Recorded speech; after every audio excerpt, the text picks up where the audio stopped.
Assalamualaikum warahmatullahi wabarakatuh. Hi, my name is Muhammad Zuhafiy bin Abjabbar. My metric number is 08DPR20F1019. Today, I'm gonna teach you how to replace a fluorescent tube light. So, what are we waiting for? Let's go.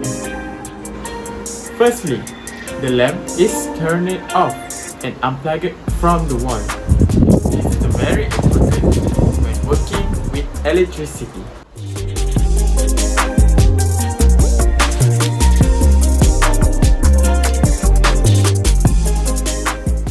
Step 2.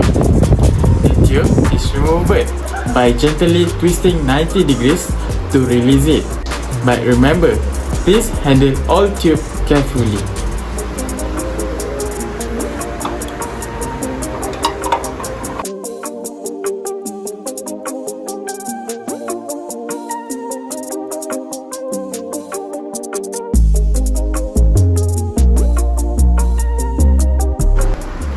Step 3.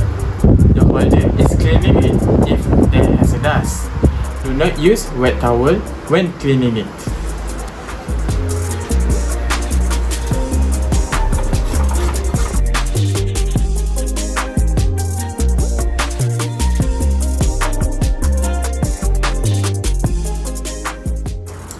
Step 4. The holder is checked so it will in conditions.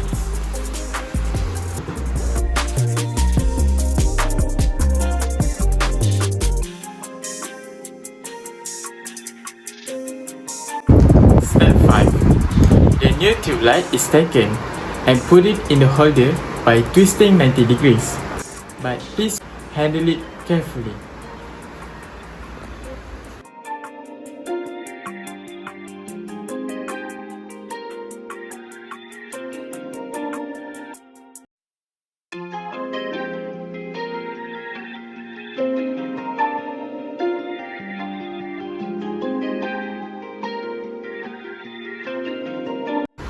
Step 6.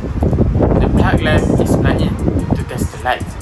Please pay attention to the lamp and make sure the lamp is working properly.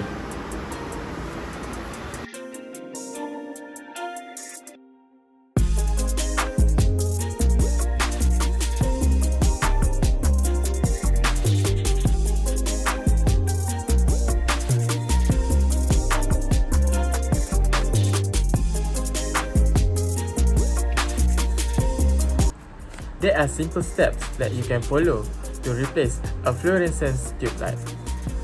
That's all for me. Thank you and see you again. Goodbye.